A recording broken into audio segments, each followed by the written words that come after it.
Welcome to Brave New Us, where we explore what it means to be human in the age of biotechnology. I'm here today with Grayson Quay, journalist and ghostwriter, to talk about his new book, The Transhumanist Temptation. From neural implants to artificial wombs, cryonics to the dream of digital immortality, transhumanism promises to liberate us from the limits of the body. But at what cost? In this conversation, we are going to dig into the spiritual and philosophical roots of the transhumanist vision and why Grayson argues it's more Gnostic than scientific. What does it mean to be human, and what do we risk in trying to move beyond it? Grayson, welcome to Brave New Us. Thank you for having me. Can you tell us a little bit about yourself and your work and how you came to be doing what you're doing? Yeah, so I came to writing about transhumanism in kind of a roundabout way. I realized I was interested in all these things that I thought were separate. Mm. Biotech and reproductive issues and virtual reality and the sort of re-enchantment discussion in the religious space and political questions about what it would mean to have a society that aimed at the common good and focused less on maximizing individual autonomy and consumption and things like that. And as I was trying to think of book pitches, I realized these are all kind of connected by this common thread of transhumanism, Yeah. which I would define as sort of a general rejection of an idea of natural law or of human nature. Yeah. So let's back up a little bit because we're talking about transhumanism, and you gave it a loose definition there, and you kind of in the introduction, I think you do a really great job of kind of tracing the philosophical roots of this movement, and we'll get into that a little bit later in the conversation. But first, for somebody who's maybe never heard the word transhumanist before, or who has heard it but just goes right past their head, like, what are we talking about here? Yeah, so usually you hear the term transhumanism in sort of a science fiction context, right? Some or people who want to make science fiction reality. Whether Yeah. that's some kind of eccentric billionaire who's trying to biohack himself to live to 100, or someone who wants to upload his mind to the internet and live forever, or um, someone who wants to use genetic engineering to create some kind of race of supermen or something like that. So these are all elements of transhumanism. But I try to in the book, I try to make this argument that I think that's just sort of the vanguard or the cutting edge of it. I Hmm. think there's a transhumanist ideology or a transhumanist mindset that many people, probably most people in our society, have bought into to one degree or another, which rejects the old kind of classical and Christian idea that goes back to Plato and Aristotle and to the Hebrew Bible, that there's a way to follow, that there's the Bible says the fear of the Lord is the beginning of wisdom in the book of Proverbs, and wisdom is, personified as this, it's often, equated in commentaries to the Logos, to Christ, but um, it's this wisdom or this logic that's kind of woven through all of creation, that it's up to us to seek it out and conform ourselves to it. Mhm. That there's this underlying order, this transcendent order to things. And Plato and Aristotle will say much the same thing, right? That for Aristotle, man has a particular nature.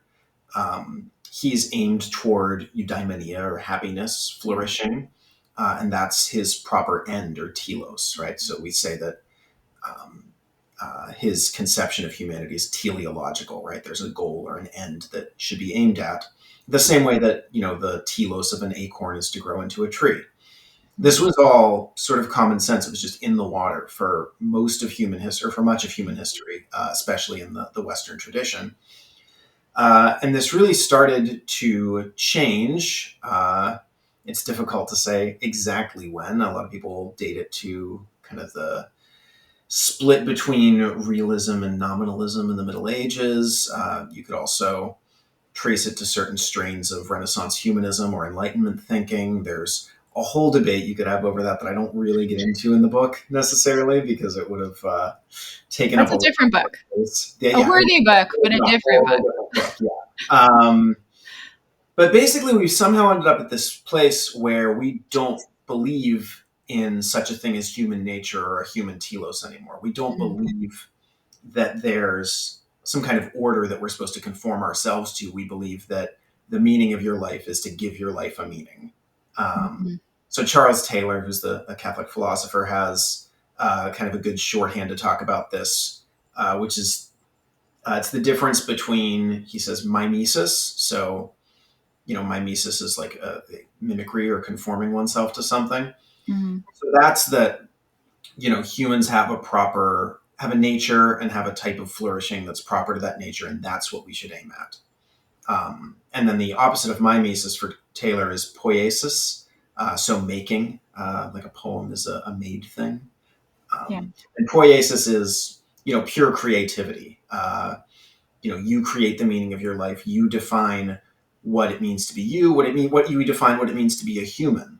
Um, Mm-hmm. you just kind of are thrown into this world with no roadmap, and it's up to you to use this radical freedom however you want. And it's not freedom to pursue the flourishing proper to human nature. It's the freedom to do whatever you want as long as you don't restrict someone else's freedom. Yeah, I think those are two really important things. So one is this question of, is there an ideal human telos that we are called or created to be fulfilling, and that flourishing is defined in respect to, or is it something that we create ourselves? And then depending on your answer to that, right, you'll have a very different definition of what freedom is. Yeah. Can you talk a little bit about what the word freedom means in each of those um, understandings of the human person? Yeah. So just to go back to my acorn analogy from earlier, right? Um, an acorn is meant to grow into a tree, right? And let's say an oak tree, right? It can't say I'd rather be a blueberry bush. That's not the kind of thing that it is.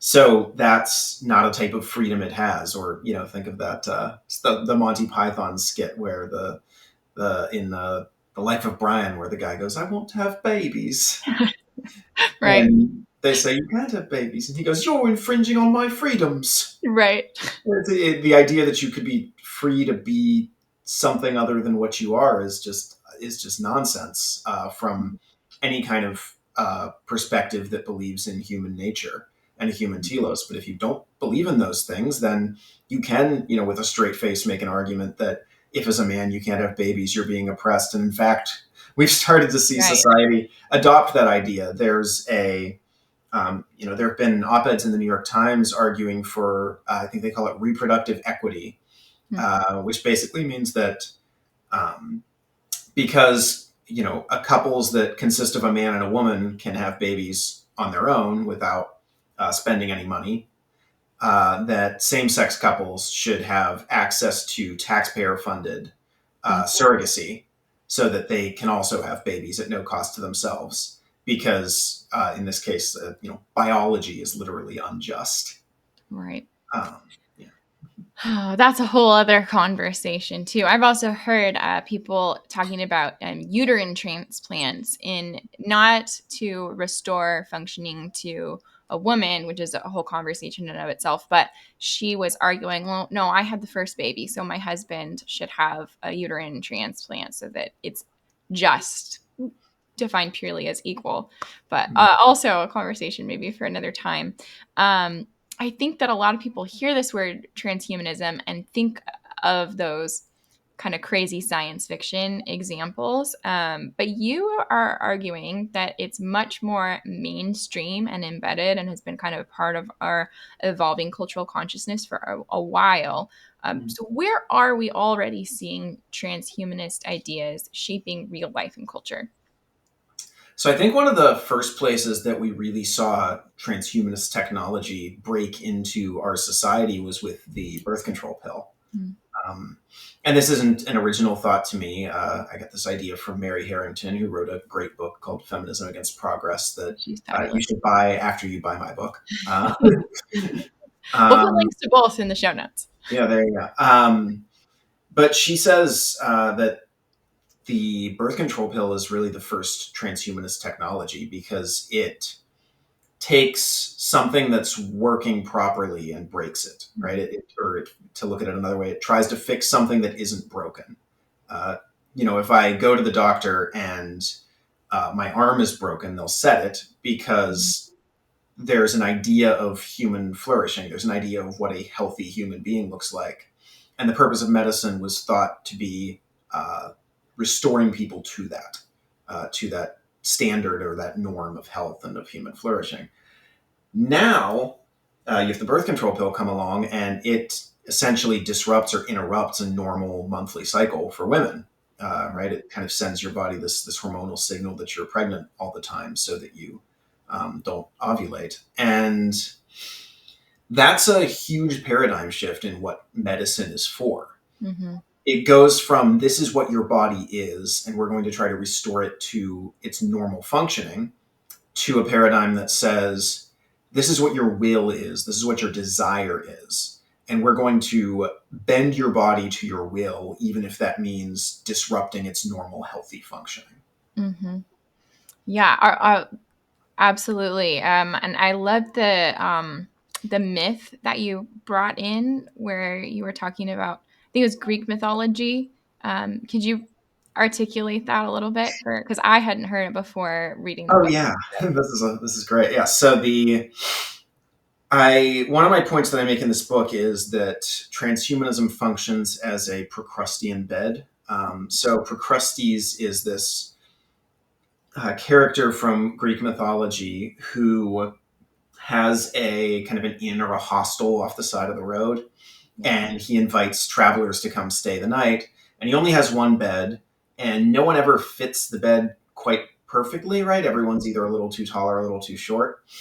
And if they're too tall, he takes a saw and cuts off whatever, hangs off the edge of the bed. And if they're too short, he kind of gets out a hammer and like hammers them out flat until they cover the whole bed. And they all die, of course. And eventually, a hero comes along and defeats him. But this idea of a Procrustean bed is basically the idea that you cut the wrong thing, or you fit the wrong thing to the wrong thing, right? Mm-hmm. So with regard to transhumanism, um, instead of creating a society that's meant to fit human nature, you can cut human nature or reshape human nature in order to fit society. And what this does is it basically gives society permission to become more inhumane. Um, so if the a society can only get so bad before people will revolt or will opt out, or things will just grind to a halt. But if you have technologies that can reshape someone's genetic code or their neurochemistry, Mm-hmm. then you can keep making things worse and just sort of placate people with these things. Right. Yeah, I think, and to the point that you already brought up about contraceptives, I mean, a lot of feminist thinkers are objecting to the idea that the way to address perceived inequalities between men and women in our society today is to reshape women's bodies to mimic that of men by making Yeah, them no longer bear children. And so yeah. that's Well, this is, transhumanist in that way. I think women are hit harder by Yeah. transhumanism than men are, because it's built around this ideal of like the radically autonomous individual, Mm-hmm. who isn't held back by anything and is able to kind of fulfill and pursue his own desires. And that definition fits men better than it fits women. Mm-hmm. Women's, just by nature of their physical embodiment, are much more embedded in kind of relationships of duty and dependence. Um, and so, yeah, the conclusion, which a lot of feminists reach, famously, Shulamith Firestone does, I think, in the 70s, is that it's not actually society that's oppressive; it's biology that's oppressive. and we need to get around that. So her, proposed solution is artificial wombs, so that reproductive labor can be sort of just taken off the table, or like uterine implants that you mentioned. Mhm. Um, and then even you see it in people like Ruth Bader Ginsburg, where she made an argument in defending, abortion and contraception, which was basically that if women don't have access to these things, they cannot participate as equal members of society.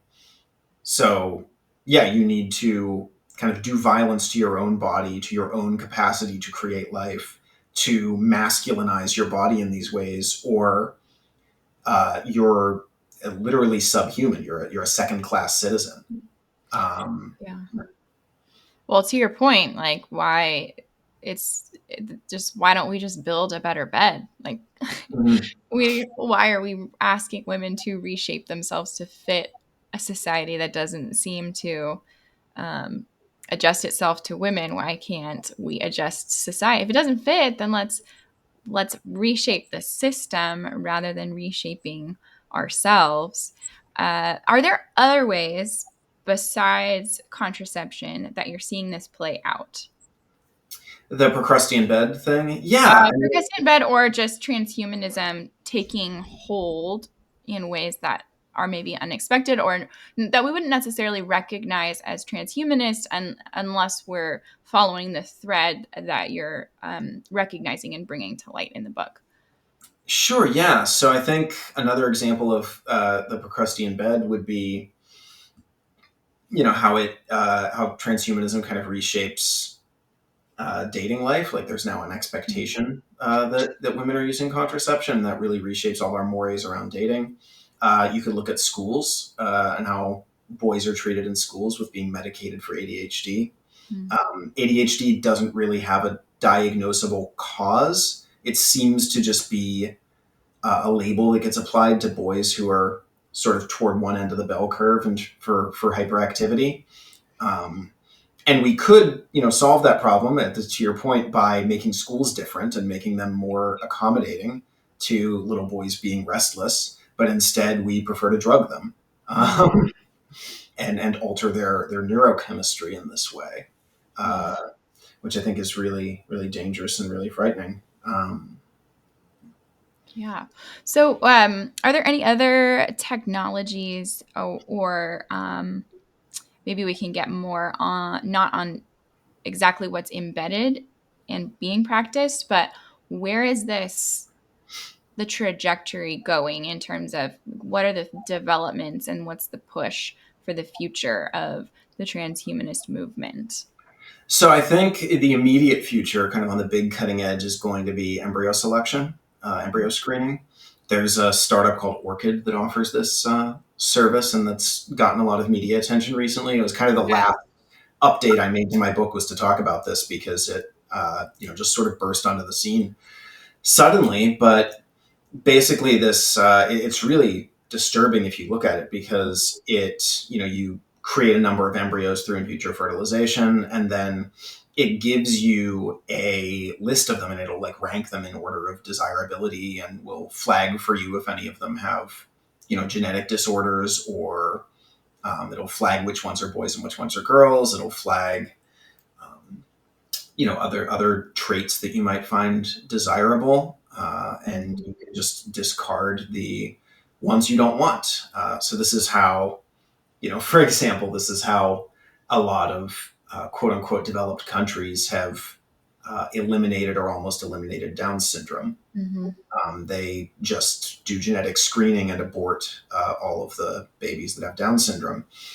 And it's one of the darker sides of that. If it wasn't dark enough already, is that there's a failure rate for genetic screening for Down syndrome. Like there's in about 0.5% of cases, there's a false positive. I think it's about half a Yeah, percent. and it's even higher for rare diseases. I think the New York Times, which is, not the source you'd be expecting, but the New York Times published one of the tests that they're giving, not embryos, but just prenatal babies. It's supposed to be a screening tool, but it's 93% false positives. So with those rare Yeah. disorders. I So yeah, mean, you have to it figure there's at makes least sense. there's at least several hundred babies being aborted every year based on healthy babies being aborted every year based on these false positives for Down syndrome.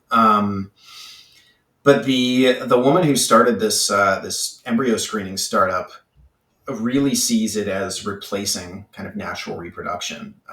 One of her slogans is that sex is for fun and embryo screening is for babies. Wow. So she's hoping for a future. She sees it as reckless to conceive a child in the normal way. Um, Yeah. and if this catches on, you reach a point where babies are just these kind of consumer products. It really changes the nature of the relationship from kind of parent child to consumer and product. Hmm.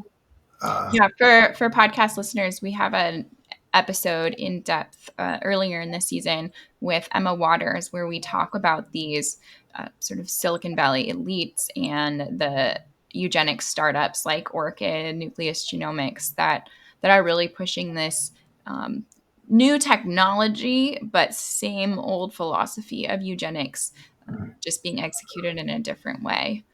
yeah, well, that's what I compare it to in my book. Is it's a lot of the Julian Huxley who coined the term transhumanism in its modern sense.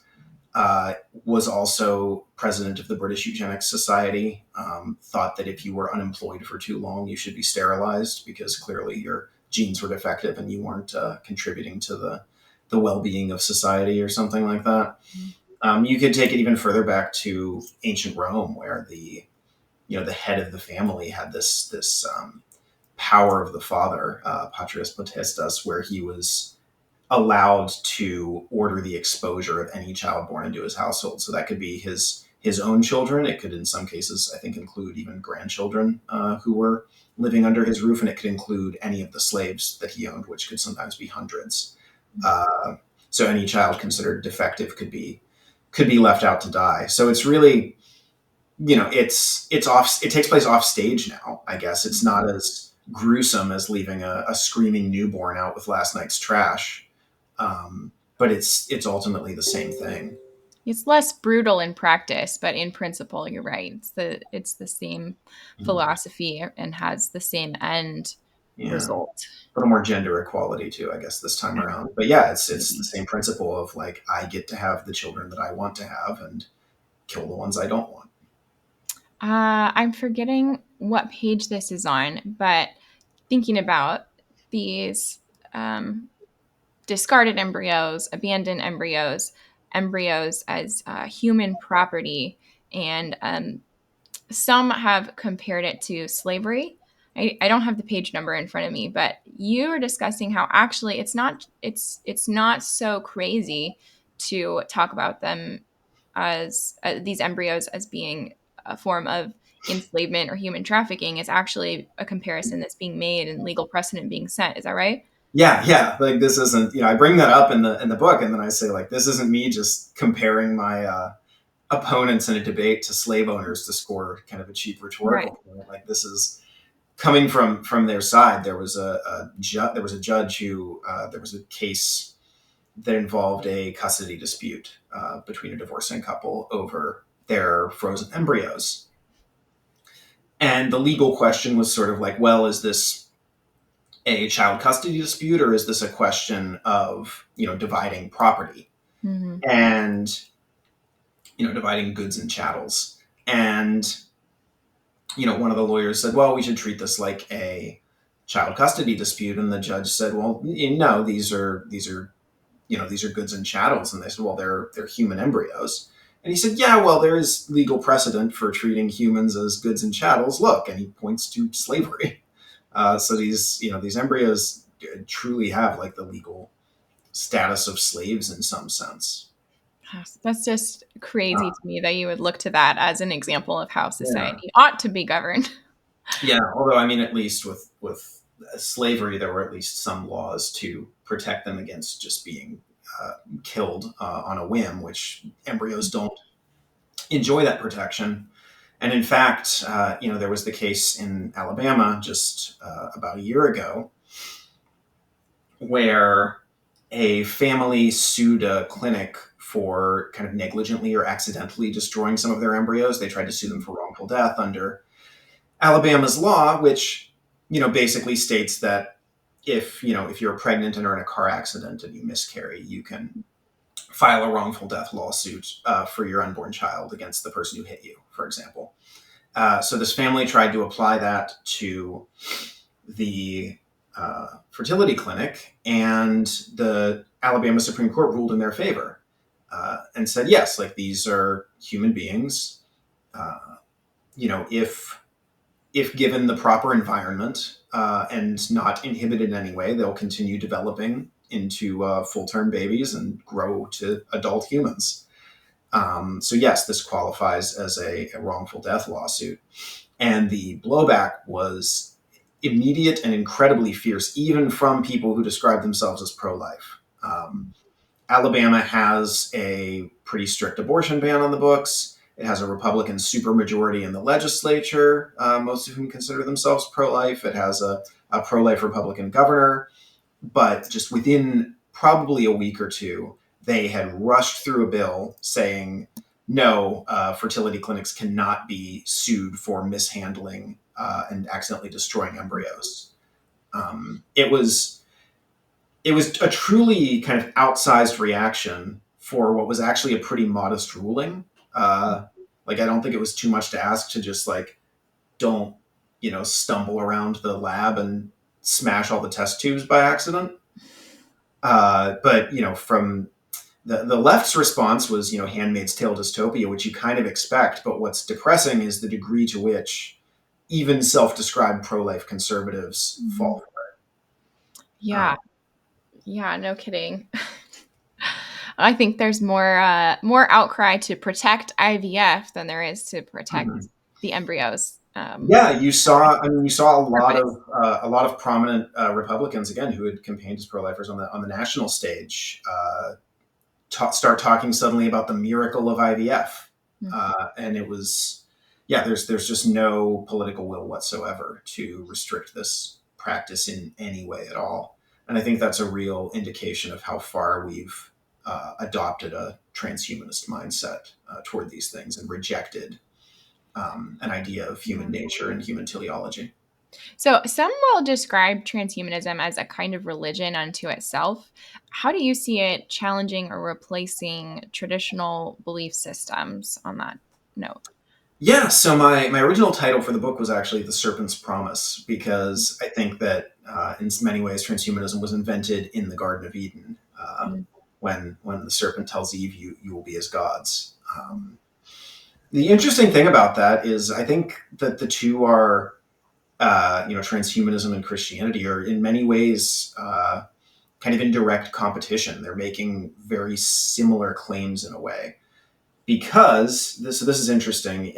Julian Huxley is the one who coins the term in English, transhuman, but it's actually much older in Italian. It shows up in Dante's Divine Comedy. It shows up in the Paradise. The line's something like "Transhumanar significar per verba." So I could not express transhumanize in words.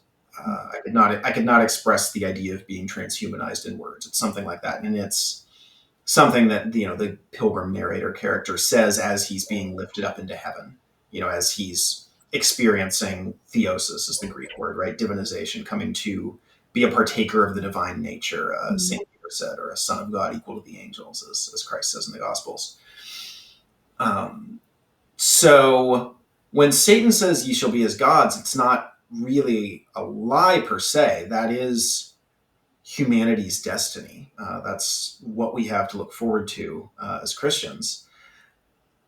But what Satan offers, the big difference here is that it's on humanity's terms and on humanity's timetable. It's that you can have this divinization. You can be a god without a relationship with your Lord and Creator, and even in defiance of Him. And so I think that in many ways, we're kind of facing the choice between two transhumanisms, one that we try to achieve on our own and one that requires us to live and suffer as, embodied human beings, and to show some humility in that way. And I think that there's also a strong overlap between transhumanism and Satanism. You know, Mhm.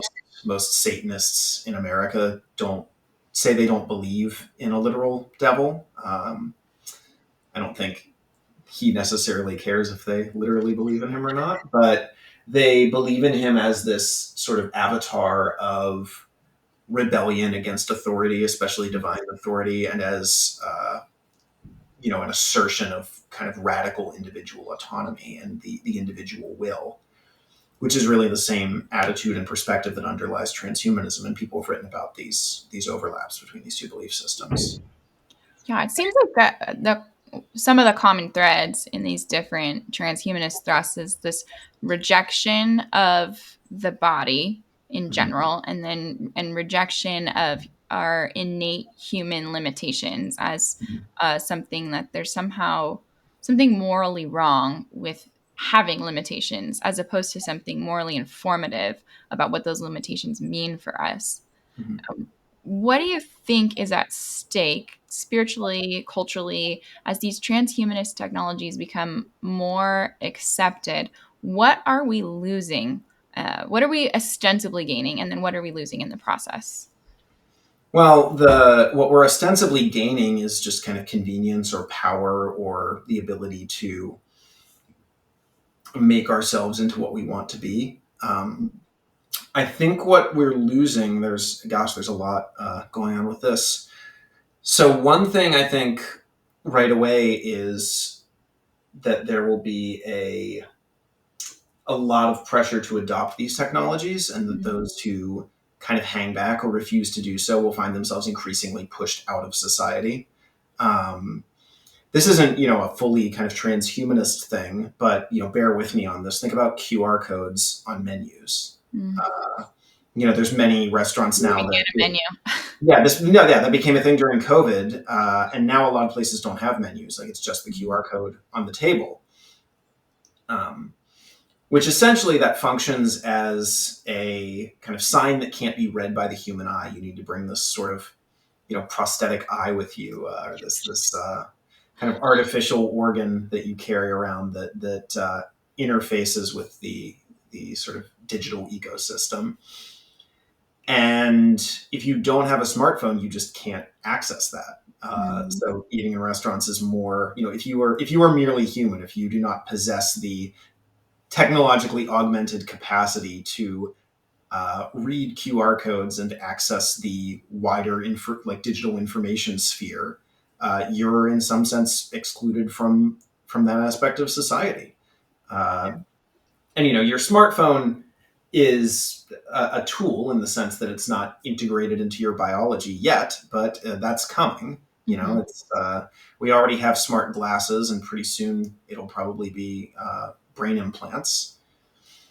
You could also see that happening with something like augmented reality, where right now it's pretty rudimentary, where an early example was the game Pokemon Go. If any of your listeners ever played that, but you would, hold up your phone camera and it would kind of superimpose these little Pokemon creatures on the actual landscape that you were looking at through your camera. And it wasn't very good, but it's a harbinger of what's to come. If you think about how you could apply that technology with smart glasses, for example, all signage Mm. could potentially be done through augmented reality. It would be much quicker and cheaper for people to kind of just edit a text box on an app and have that show up on all their signs than it would be to physically alter the signage. But now, if you don't have those glasses on, you can't read Mhm. the signs, you can't participate in society. So now suddenly the literal physical world that you're perceiving with or the world that you're perceiving with your senses, not the physical world, but the world Mhm. that you're perceiving with your senses is now mediated or determined by this technology. Right. You don't actually get to see the world as it is. You see the world as they choose to show it to you. Mhm. And you can take glasses off, but I imagine it's probably not so easy to remove an implant from your brain and also be able to turn it off. I mean, Right. get ready to have pop up ads in your peripheral vision too. That'll be real fun. And you could take the glasses off as long as you're willing to be left out of whatever is happening. That the point that you're making about technology having as it gets adopted, it inevitably almost becomes coercive. Mhm. Barbara Kotz Rothman makes that point in a book, and she was talking about um, amniocentesis and sort of this Mhm. conditional aspect to pregnancy that maybe didn't exist before this technology, and how once something becomes adopted, it makes abstaining much more difficult. And Mhm. she was just talking about technologies in general. She says, look at how can you think about right now the world that we have it? Can you think about going back to your horse and buggy? Mhm. Unless you're Amish and you actually choose to live in this community of people who have opted out of the technology, Mhm. no, you can't, because you can't. You could choose to live in, a city where it's very walkable, but Mhm. we have adopted the car. We have freeways. You can't take your horse on the freeway. That's not you. The existence and widespread Mhm. adoption of the technology has made it very Yeah. difficult to opt out. And the same thing I think is true of the smartphone. If you want to have a dumb phone, then there's like 15 apps that I have to do things with my kids, their teams and their co-ops and things. And people are like, well, we communicate with this group app. Well, we communicate with this group app. It's like, if you want to Mhm. participate, you have to have the app or you're going to miss Mhm. out on these conversations. And with some things like social media, it's pretty easy to opt out of that. I mean, it's pretty easy to delete and not miss out on things. It's not easy neurologically because of the way Yeah. that they hijack our attention. But you're right that technology, as it gets adopted, it will be a fight Yeah. to. And I'm not necessarily just kind of anti-technology across the board. I think it becomes especially disturbing Mhm. when those technologies are specifically coming for your genetic code or your kind of faculties of perception, right? Sort of these things that make you human and are like trying to reshape them. I mean, just think about maybe two generations down the line, if embryo screening really picks up, any child that isn't screened will be at a much greater disadvantage. Right. Your kids will could potentially become a huge liability. If everyone's IQ, if everyone's IQ is 40 points higher in the future, now suddenly your child requires special educational resources or can't compete in the job market and is being left behind in all these ways. And I think there will be a great deal of resentment toward people who are late adopters. I mean, we Uh, already see that because when people are eliminating communities of people who have Down syndrome, yeah. society has even less incentive to adapt itself and to make a better bed than Yes. uh, than if there were more people. And so the more people who use the technologies, the fewer people there are. That there's an incentive or community push to adapt society to become more humane We're rather also we're than also just not very good at drawing lines when it comes to the use of technology. mm, So something like artificial wombs is actually potentially a very good piece of technology. mhm, Um, so if you are 18 weeks pregnant and suddenly go into labor, and your child has to be delivered, right now, that child has no chance of surviving. Right, that's just right. a miscarriage. But if there were some kind of artificial womb, you could save that baby's life. Hmm. There's actually kind of when they first started testing artificial wombs on animals, there was some outcry from feminist groups because they were saying like, "Oh, this is going to be used to justify banning abortion." Uh, they'll say that like, "Oh, if you take an abortion drug or go get a procedure to just sort of expel the fetus, then you have to put it in an artificial womb to continue gestating, and this will infringe on women's bodily autonomy," which really shows you that it's not It's not necessarily just about bodily putting the that baby at out that of point. you. It's not about bodily autonomy. That is just about Yes, trying to avoid parenthood. yes, exactly. Yeah, because like, oh, there's your bodily autonomy. Good. Like, well, no, it's yeah, exactly. Uh, so there's a sense in which these technologies kind of will take us all the way that they can take us because we're not very good at limiting them. I think another example would be something like augmented reality, where there's a ton of really good potential applications for that. Mhm. It could be used in education for skilled trades, for example, or arts. Like if you wanted to learn to sculpt, it would be very expensive to pay for materials. But if you could have kind of a digital block of marble in front of you and wear kind of haptic sensor gloves that Hmm. gave you feedback as if you were touching something physical, and you could use kind of a smart chisel on that. Yeah. It would feel as though you were doing it. You could get the tactile sensation, but you wouldn't be going through expensive materials. Mm. So that would be one example. Or in medicine, a doctor could kind of see a patient's charts floating above that patient, and really save time and potentially avoid mix-ups with charts that could lead to the prescriptions of wrong medications and things like that. Mm. The problem is this, we know this will very quickly become, it'll be marketed with those, right? Like, oh, look how great this technology is at saving lives, but it'll immediately become just kind of a general purpose technology. So our doctor's not going to, you know, take off his smart glasses and go home. He's going to go home and keep his smart glasses on, and have his home decorated with digital art, and you know be playing Tetris on his invisible display in front of him while his kids are trying to get his attention, and on and on. Yeah, we don't even need the smart glasses for that. That's already we're doing that to Exactly. ourselves already. So to your point earlier, critics of transhumanism often are accused of being anti-science or anti-innovation.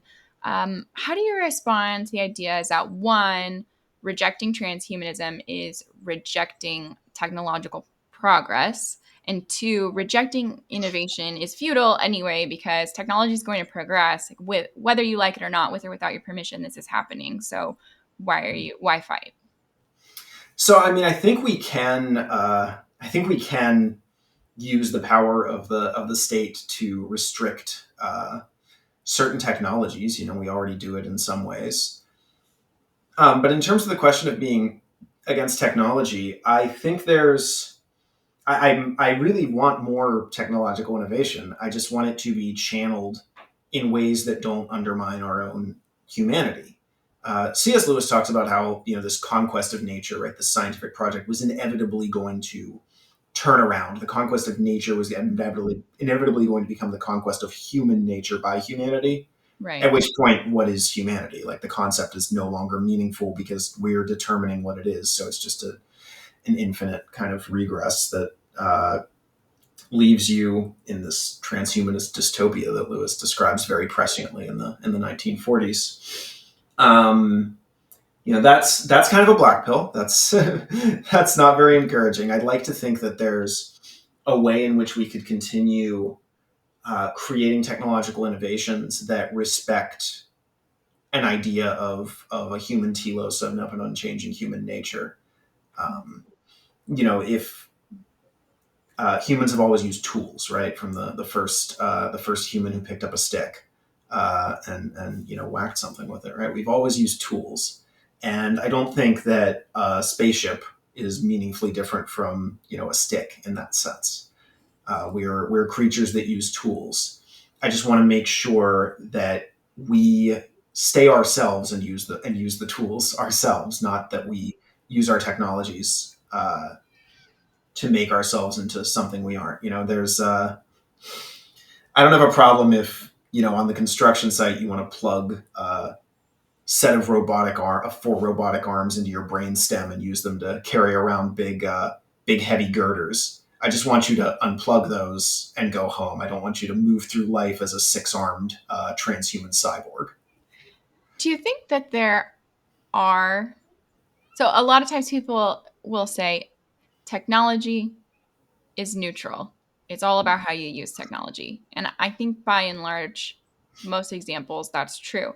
But do you think there are some technologies that in and of themselves are not neutral, that their use is, and maybe this is a defining factor of transhumanism, that using them in and of itself for whatever it does is not morally neutral. Like this technology is something that has carries in itself a moral value. Yeah, that's hard to say. I think the example of artificial wombs is a good one where there is a way that you could use them that would be positive. I'd struggle to think of a good application of IVF, for example. I think that at least from a Catholic perspective, you can say pretty much across the board that fertilizing an embryo outside of a marital love that's going to be out of bounds, for example. Yeah. Um, I think that in general, though, I'm not sure it's the case that technology, sort of capital T writ large, is morally neutral. I think there's a pattern we see in scripture, and I talk about this in the last section of my book.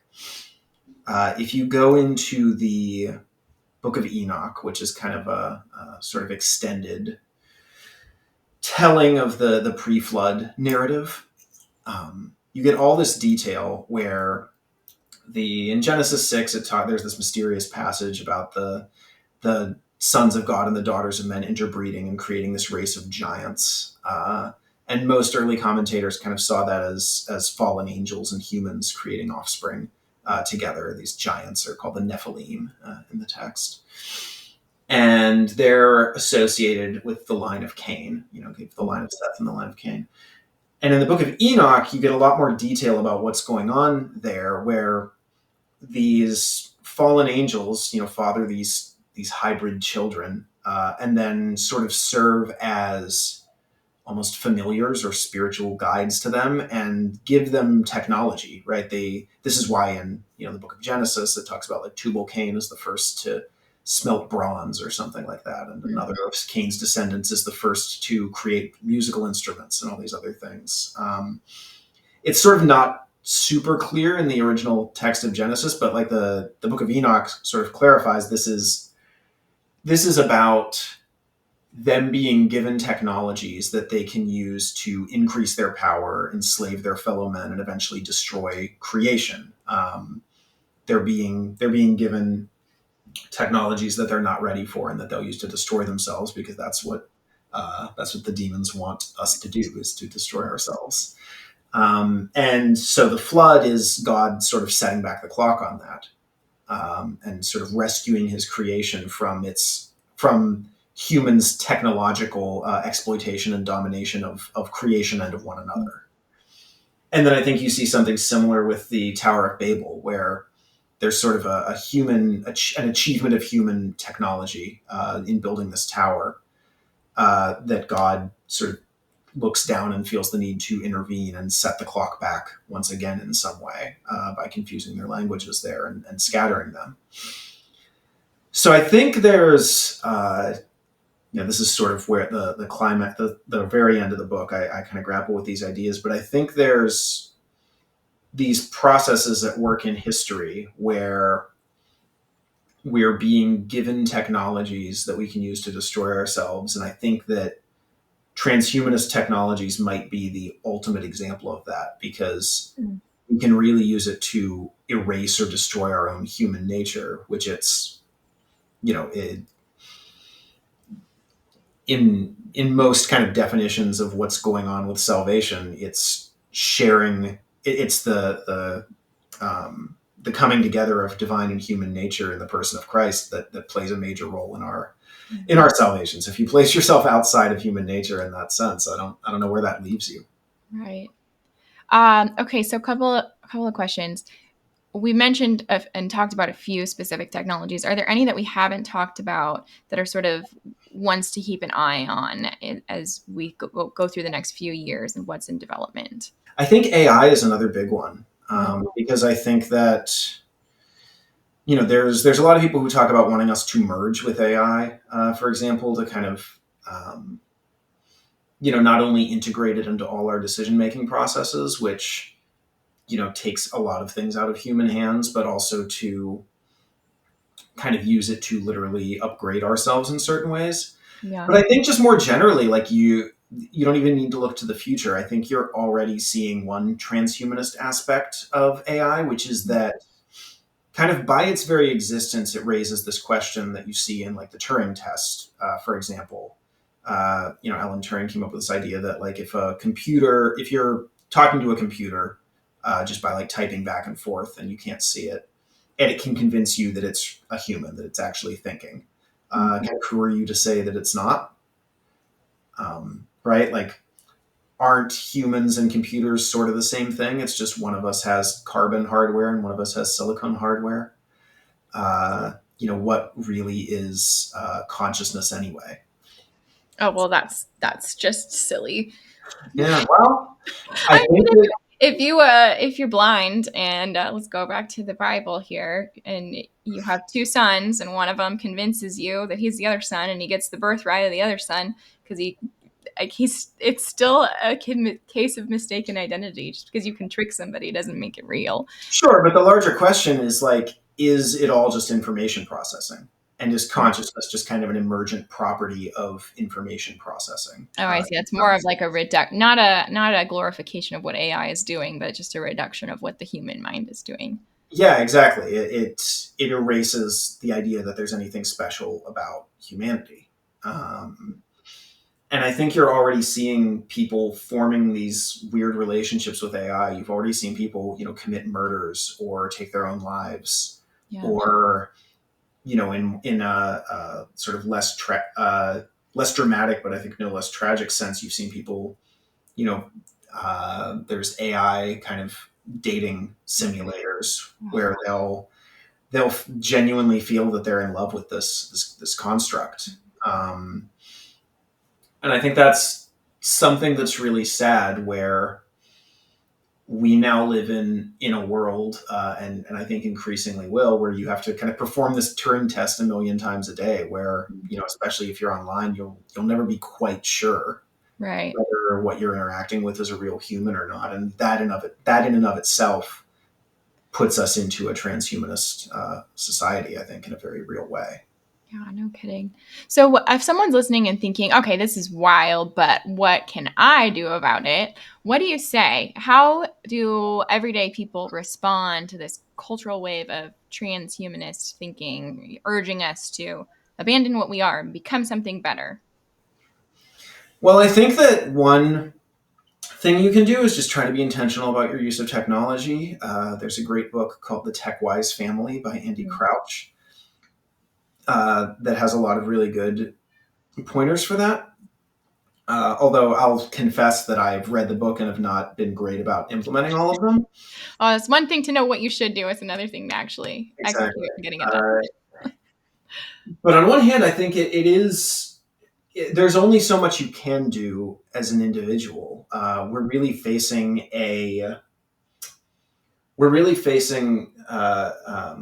asymmetric warfare here, right? Where think about apps, social media apps, for example, that these exist to disincarnate their users, really, to kind of drag you away from your physical environment and from your family and your friends who are physically with you, and to draw you into this digital world and profit from your attention, just really kind of strip mine your attention span and your dopamine receptors for ad revenue. And so it's that versus just your average family. Parents are maybe tired from working all day. You might not have the energy necessarily to do some kind of activity with their kids. And so the kids just end up scrolling. And I think it's unfair to pit those two against each other, which is why in the book I advocate really strongly for bans on minors being on social media, for bans on minors owning smartphones altogether. I think those are both really important things we could do, because there's sort of a libertarian argument that, like, oh, I don't want the state telling me how to parent, but I think that's the wrong way to frame it. I think in this case, the state has a valid role to step in and kind of shield the family from the market. Because I promise you, these tech companies, these programmers who are paid millions of dollars a year to know exactly how to hack your kids' dopamine receptors, they don't care about human nature or a human telos or authentic human flourishing or human embodiment or any of these things. They care about next quarter's profits. Right. Um, Right. And the So, state already does tell you how to parent in that you can't give your kids heroin. They can't yeah. go out and buy alcohol. They are not going to be smoking. Like they Mhm. shouldn't be in a casino. But then they get a digital casino that's neurotoxic. It's crazy. Yeah, so I think we need to get over this phobia we have of enshrining an idea of human flourishing in our political system and in our economic policy. Mm. We should be able to say, entrepreneurship, freedom, individual autonomy, these are all good things so far as they go, but that doesn't mean that all choices are equally valid and that all life paths are equally valid. We actually want people to fall in love, get married, have children, raise those children. We want those children to have normal, healthy childhoods where they go outside and play and their brains aren't turned into mashed potatoes by the time they're 8 years old. And this isn't an issue of government restricting your freedom. This is an issue of giving you authentic freedom and protecting you against people and entities that want to take it away. Mm-hmm. Um, and I don't think I think that that's what we think of today as liberalism or as a democratic society, right? That what it's come to mean is this sort of radical indifference as to ultimate goods, right? That society has to be officially neutral on what the good life looks like, and that's not how this country was founded. Even Mm-hmm. if you go back and you just read the founding fathers, they all believe in natural law. They all believe that there's such a thing as human nature and a type of flourishing proper to that nature, and we've really, really gotten away with that. And the same thing in the economic sphere where there's this focus on just increasing consumption uh, and on increasing personal autonomy. Um, Whereas no, it's like maybe we can sacrifice a little bit of GDP growth if it makes it easier for people to get married and buy homes and raise families on one income, Mm-hmm. have real good dignified work. Right. These are all important questions of public policy, and I think that one thing we can do to fight transhumanism is kind of organize around those principles. But in terms of an individual, I think the best you can do is really try to be intentional about how you use technology and really try to embed yourself in real life communities, especially your church. Yeah. Absolutely.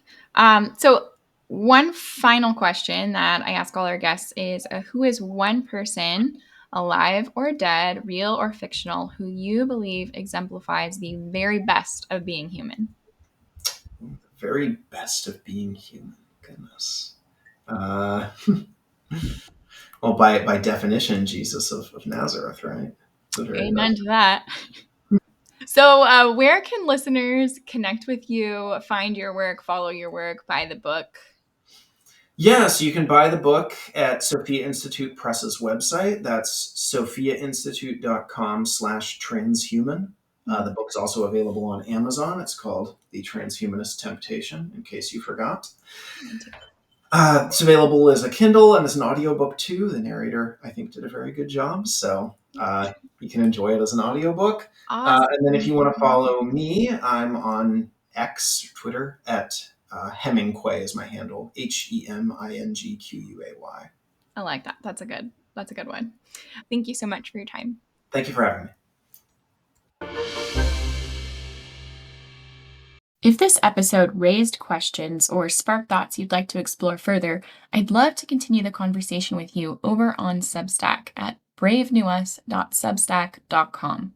Your comments and insights there help to build the kind of thoughtful community this show was made for.